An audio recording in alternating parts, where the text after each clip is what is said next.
The Department of Public Health and Human Services is pleased to bring you Aging Horizons. Medicare, Medicaid, Social Security, fraud, legal issues, veterans benefits, and caregiving. Aging Horizons is a program dedicated to inform and prepare Montanans on these timely issues, making a difference to you and your loved ones. Here now is today's program host. Welcome to Aging Horizons. On today's show, we got a great presenter. We're talking about Social Security.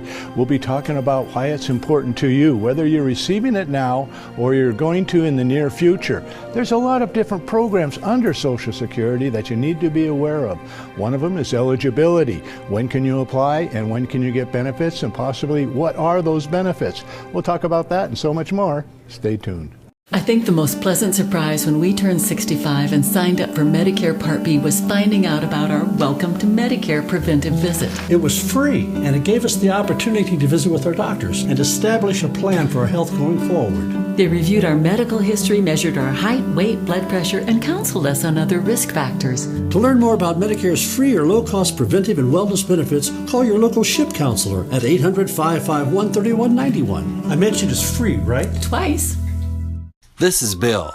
He just received his new Medicare card and is following some simple rules to protect himself from fraud. He knows to never give out his Medicare, Social Security, or bank number over the phone. And this is Nancy. She knows that to detect any problems, she always reads her Medicare summary notice or Medicare Advantage EOB to make sure the billing is correct. Both Bill and Nancy know that anything suspicious can be reported to Montana SMP at 1-800-551-3191.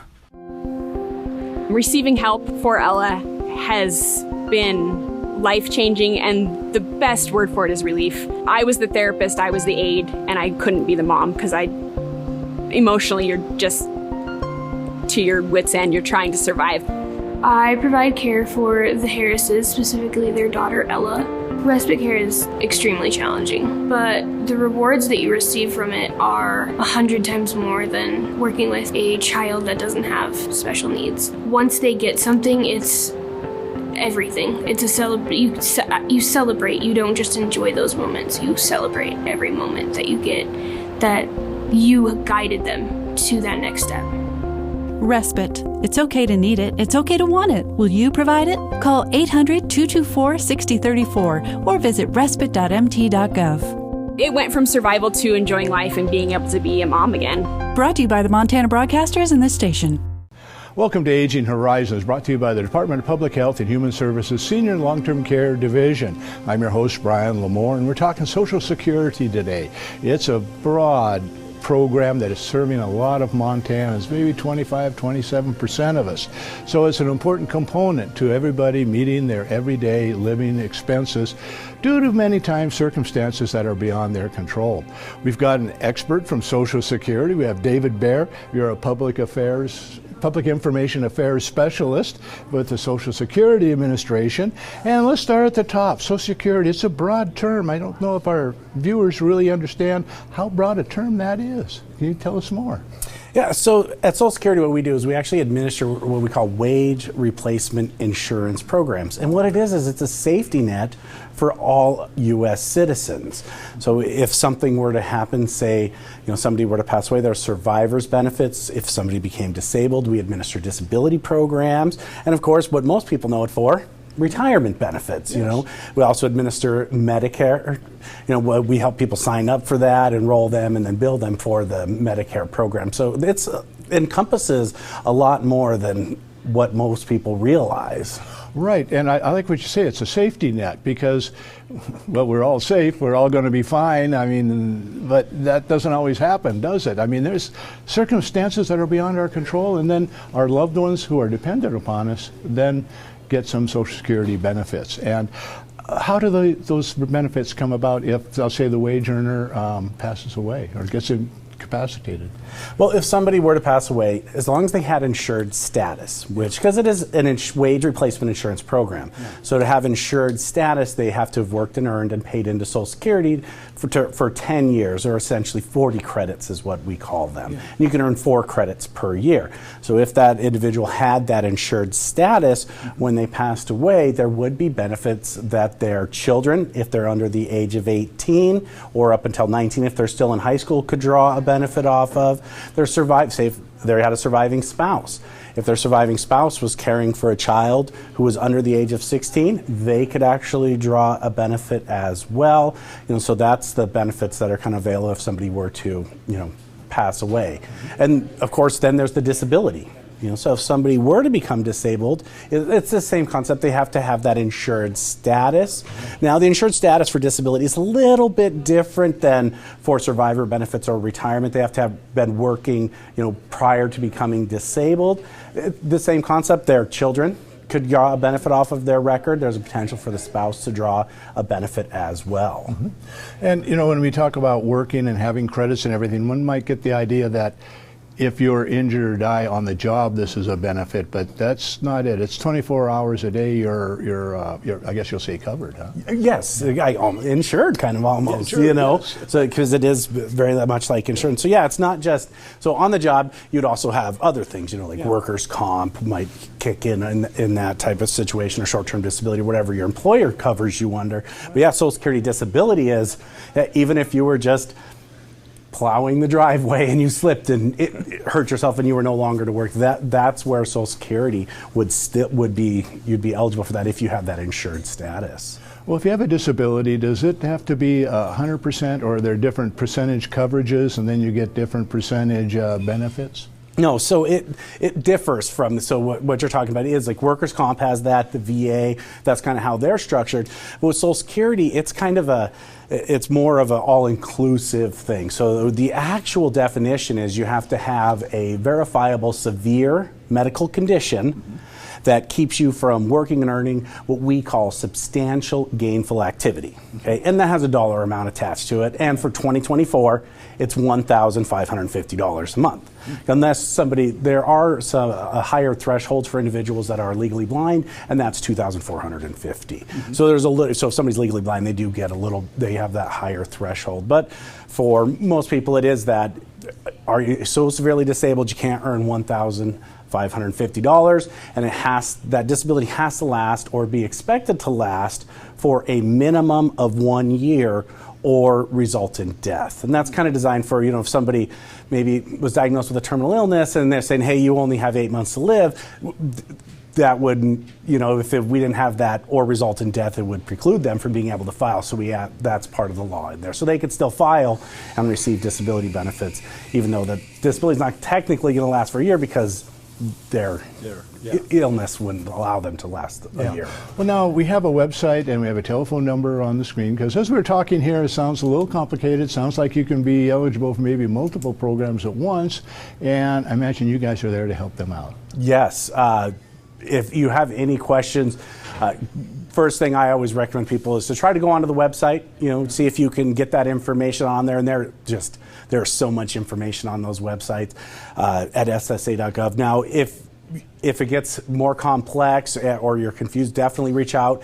You can call our national 1-800 number, which is on the screen, or you can reach out to your local Social Security office, and you can find your local office at the address that's on the screen, that ssa.gov/locator, and it'll tell you the address, phone number, even the fax number, depending on which office you're trying to get in contact with. And it's all based on your zip. So you just got to enter your zip code in there and it'll give you all that information. I know when I applied for Social Security benefits, I'm actually that old, I called them up. You're kidding me. Yes. Unbelievable to me. But they were very helpful, and they're a great resource. And they do a lot of verification. So I imagine anybody can call in and say, I'm Brian Lamore and I'd like his benefits. Yeah, we take protecting our citizens' identity extremely serious. We want to make sure that we are not giving out information to wrong people. That's why we do ask verification questions. We ensure that we're not giving out information to people that that don't deserve that or need that. And we're in the information technology world right now where your little bit of your information could go a long ways with the wrong people. So they're protecting your information, but they want you to get on the programs. They want you on the programs, and we'll talk more about it in our next segment, so stay tuned. You've probably seen some big-name celebrities on your TV lately talking about all the Medicare benefits you're missing out on. But the insurance companies who are paying for these ads may be pushing benefits not available in Montana. Fortunately, help is available from a friendly state health insurance assistance program counselor who can help you sort it all out. It's free, and we screen everyone for eligibility regardless of your zip code. It's Montanans helping Montanans. Call today. Today, class, we'll be discussing the term ombudsman, a word we borrowed from the Swedes and never gave back. Say you're a resident or you have a loved one in long-term care. Now, what do you do if you're not happy with the care and services you receive? You call your long-term care ombudsman, of course. Your ombudsman is available to support you and your rights. An advocate on your behalf could be the ticket. This is your home. If you have questions, the numbers right there below me have all the answers. Class dismissed. I was diagnosed with diabetes in 1992, and I went into denial. It made me angry. I was a professional chef, and I didn't want to change my eating style. It took me a long time to get serious about managing my health. My perspective changed from resentment to one of loving my body, the container for my spirit. Getting help from my diabetes educator supported my goals of improved self-care. I want to feel good and have a great life. My diabetes educator helps me do this. A decade of Montana fourth graders on Energy Share. Robbie Holman reminds us that even during the chilliest Montana winters, our homes don't have to be cold, not if we Energy Share the love. And Emma Bergman knows who to call when the cost of heating your home starts to put a chill on your family. Emma says, when winter is in the air, it's time to care with Energy Share. Energy Share is not a government program. It's neighbors helping neighbors who face energy emergencies the Montana way. Call or visit our website today. Thanks, Energy Share, for helping people in need. Welcome back to Aging Horizons. We're at the 55th Annual Governor's Conference on Aging here in Billings, and we have access to some wonderful local resources and speakers that have come to the conference. One of them is David Baer here. He's a public affairs specialist with Social Security. And David, when we left our last segment, we're talking about Social Security, and we have a retirement benefit that a lot of people are pretty understanding as to.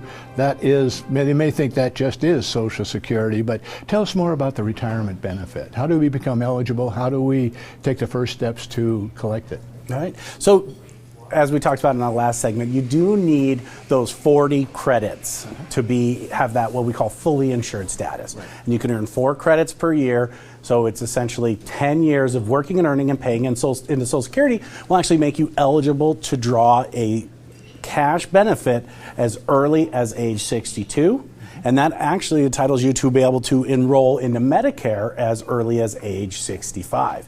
Now, you don't have to draw at age 62. The longer you wait to draw your Social Security benefits, the more they increase. So you can wait till your full retirement age or beyond to get a higher benefit amount. Now, when you say full retirement age, now we have a website that's on the screen, and there's a lot of different advantages, maybe disadvantages too, to waiting to collect your Social Security. I mean, if you're still working, you might want to keep paying in, right? But what are some of the things that you can go to the website and help you make a decision as to when you would like to start collecting these benefits? Well, that's a great point about work and earnings. If you file for early retirement, there is an earnings limit. So you're subject to the earnings limit of $22,000, right around there. And if you go over that amount, if you're filing before full retirement age, you have to pay your Social Security benefits back on a 2-for-1 basis. Mm-hmm. So that's, if you're still working, say making $60,000 a year or something, and you want to file a 62, it's probably not in your best benefit because you're going to be paying a lot of that money back to Social Security. Yeah. So that's something that you have to keep in mind.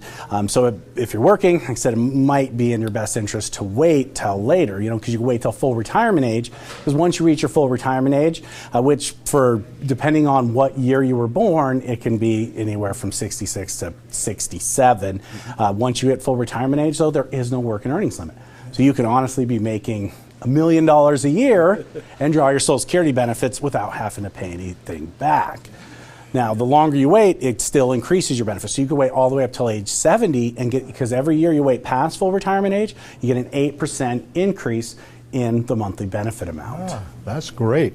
Well, now we were talking about you had 40 quarters in order to get this benefit. What if you don't have 40 quarters? Is there still some type of benefit you might be able to receive, or is there another program? Yeah, we actually do administer another program. It's called Supplemental Security Income. And it's designed for individuals who are needs-based, so low income and low resources. So if, say, somebody went to retire, and for retirement they have to be age 65 or older to qualify for SSI, but they have to meet those income and resource limits, which you can find on the website. That'll tell you what those limits are. But it's not only for people that are not insured.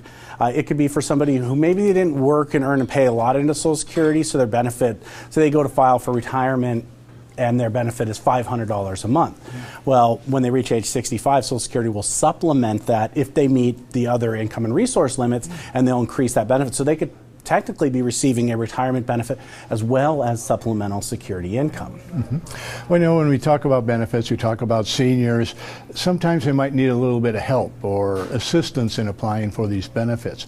And I imagine you do encourage individuals, for maybe family members or professionals, to assist them. And you facilitate that, don't you? Well, depending on what the scenario is, yes. But yeah, there is a lot of great advocacy groups out there that can assist people in figuring out and navigating the Social Security benefits. I mean, especially Medicare, because when it comes to enrolling in Medicare, and there's a lot to take into consideration for that. So in the state of Montana, we have SHIP counselors, other advocacy groups that are a great resource. And of course, your local Social Security office is always a great resource as well if you do have any questions. We can't answer a lot of the Medicare supplements or the prescription drug plan questions. Those you would want to reach out to your local SHIP counselors. But yeah, definitely we encourage everybody to start doing a lot, start researching this well before, don't just turn 65 and say, hey, I'm going to enroll. And I think with a lot of programs we have out there, you don't make the decisions for the people. You'll give them all the information they need, but the decision is up to them, right? Correct. Yeah, we don't tell people when to file, but we try to make sure that they have enough information to make that educated decision of, hey, this is what's best for me. And in the long run, well, what are we all trying to do? Yeah. Their bank account, right? Because that is what you're trying to do. You're trying to, get the most bang for your buck, essentially, out of a program that you've been paying into for a large portion of your life. But a lot of this comes down to the individual. They have to make the decision, and like you say, you can apply when you're 62, maybe just prior to that. You need to be informed prior to all this, and you don't want to wait, because I know with Medicare, if you wait too long, you start getting a penalty. Correct. So get some advice, get some help, call up the Social Security Administration, and I imagine you have a lot of pamphlets. Yep. You've had to send them out. You got a lot of information on the website so they can make an informed decision. Yes, sir. Great. Well, we're quickly drawn to a close on our second segment here, and I think we've illustrated how diverse Social Security is. It is mentioned that between 27% of Montanans receive some type of Social Security benefit in their various programs, and that's very important. One, to keep people in their homes, keep them fed, keep them warm, keep the roof over your head. This is a program that we need to keep. We need to make sure that the people, when they need it, they can access it, and they're there to help you whenever you need some assistance in finding out, when can I be eligible, what can I do, and what maybe are my first steps. Now, in our next segment, we'll be talking a lot more about Social Security, some things probably you don't even know about, so stay tuned. With as many as 1 in 10 Americans at risk for Alzheimer's or some other form of dementia, chances are someone you know and love will receive that diagnosis. When that happens, you may well feel devastated, but know that you are not alone. Help is available. You don't have to face dementia by yourself. Call the free 24/7 Alzheimer's Association helpline, 800-272-3900, for guidance and support. It's been 27 years. I never thought I'd still be smoking, but here I am, COPD and all. I'm about to have a granddaughter. There's so much to show her, but I'm scared I won't be able to keep up like I used to. I kind of gave up on myself on quitting. But it's different now. I want to be here for her and for my daughter. Every generation produces heroes, men and women who step forward to defend our country in time of need, no matter the personal cost to themselves. And though we can never fully repay them, we can make sure they have access to low-cost, long-term care when they need it. That's what Montana's Veterans Homes are all about. If you've got a hero in need in your family, call us. We can help. Sergeant Jones. Please respond. I was separated from my squad. Requesting backup. Anyone? Please respond. I'm all alone here.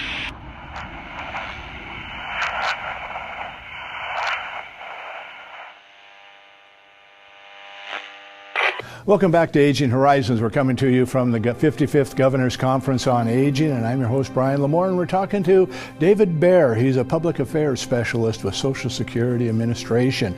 And David, you know, the big term anymore is scams and Social Security. People are looking for our Social Security dollars. What can you tell us about common scams that people try to get past us with Social Security? Yeah, Social Security Administration is one of the more popular agencies that scammers use to try to trick people into giving up their information. They'll call and use Social Security titles. They'll try to use Social Security lingo. We've seen letters that have actually gone out in the mail where they'll use Social Security letterhead to try to convince people into contacting them or calling them back to try to get their information, you know. So we really want to encourage the public to really make sure you know who you're talking to, verify letters. That's where our website and that office locator comes really handy. If somebody calls you and alleges they're from Social Security, you're not sure, the best is just hang up, call your local Social Security office and, ask them what's their name, what's their title, what office they're working out of, and then look that up online and then call that office and say, hey, do you have a Brian that works for Social Security? And if they say, no, not in this office, then you know it's a scam. Now, at Social Security, one thing that we do have and ask for the public is if you get those calls, we're asking that you report them to us. If you go to the website that's on the screen, it'll take you just a couple of minutes. You can do it on your smartphone, your laptop, tablet, whatever is the most convenient for you. But it's going to ask, what phone number did they call from? What title were they using? What language did they use to try to convince you? And if you report that to us, there's a couple of things that we can do with that information. One is we can help educate other people, like, hey, this is the newest tactic, be aware of this tactic. This is what they're using today to try to convince you to give up their information. But also, we can triangulate where those calls are coming from, and our Office of Inspector General can reach out to the companies that are routing those calls to U.S. citizens. A large majority of the calls do come from overseas, but if we can talk to the companies that are routing those to U.S. citizens, we can reduce those calls. So it's kind of a multi-pronged approach. One, we want to educate the public, especially for new scams, new tactics. We want to make sure we're putting that out there as quickly as we can. Two, we want to talk to the people that are routing those calls to the citizens. Put the information out. I know when I applied for Social Security, I got a call affirming my employment. And 30 years ago, you worked for CSD. Oh, yeah, I remember who those were. I mean, you verify before you send a lot of money out to people for the rest of their lives. So, and that's a good point, is at Social Security, we do call people. But majority of the time it is because they've initiated some type of business transaction with us, filed a claim, or called for something that's, and the quickest way to resolve anything is usually just pick up the phone and say, hey, Brian, did you work for CSD 30 years ago? I think I did. Took me a moment to think about it. Right. But yes, but I've been enjoying Social Security benefits ever since. Is there, let's see. Is there something that you would like to go over right now that we haven't gone over yet that you'd like our viewers to know about Social Security? Yeah, the one thing that I want to encourage everybody to do that's over the age of 18 with a valid email address and is a U.S. citizen is set up a My Social Security account. Yes. Yeah. So My Social Security accounts they're awesome. They're super cool once you actually log into one. We are using third-party credentialing services, which are ID.me or login.gov. If you have one of those accounts already, you can use it to establish a My Social Security account. Okay. But once you establish that account, it is your personal account. So you can log into there and it'll tell you, hey, how much are my benefits going to be at 62 versus 67 versus 70? It'll tell you, hey, what happens if I do pass away? How much money is available for my surviving family members? We didn't talk too much about spousal benefits, but there's a potential for your spouse to draw off of your record in a life claim, or if you were to pass away, how much is available for your spouse? It's just a ton of cool financial literacy that's in that My Social Security account. Also, there's been a lot of cool improvements with it. Like, for instance, just recently added to the My Social Security account, if somebody were to get married, they can actually change their name through the My Social Security account, which is pretty cool. So you don't have to go down to the Social Security office. You can log on. Now, you do have to wait 30 days after they register the marriage certificate to get the data exchange as a chance. But yeah. Oh, great. That My Social Security account, everybody should set it up. And Social Security cards, there's a lot of things about you have to keep your original one and don't laminate it, but you've got a solution for that. You can get more cards. Yeah, you can get another card, and do not laminate them because then we can't see the security features on them. So that's why they say don't laminate the cards, because you can't, see those security features. But if, you did forget and you turned your card into dryer lint, which I do with most receipts I get, you can order a new card through the My Social Security account. You actually can receive up to 10 Social Security cards in a lifetime or 3 in a year, but things like marriage don't count towards those 10 cards because that's a change on the record, so it wouldn't be counted as the 10 of your lifetime. So. Well, that's fascinating. So thank you so much for being on the show. We quickly drawn to a close on our third segment. Wow, things went quick. I'm sure we could talk for a half hour. But again, there's a lot of different programs that are available through Social Security for individuals. If you become disabled, if you become elderly, or if you don't have enough benefits. But the good thing is they have a website that's been on the screen. You can go in there and you can research what they have, and you can start looking for different information packets so that you can give them a call and verify anything. And once you go and review the information, then you can speak the lingo to them. And if you have a loved one that would like to help you with that, you can authorize them to help you, to assist you to get the proper benefits you need. As I mentioned, we're about 27% of Montanans receive Social Security. It's an important benefit. We need to keep it. For Aging Horizons, I'm Brian Lamore. Thank you for joining us.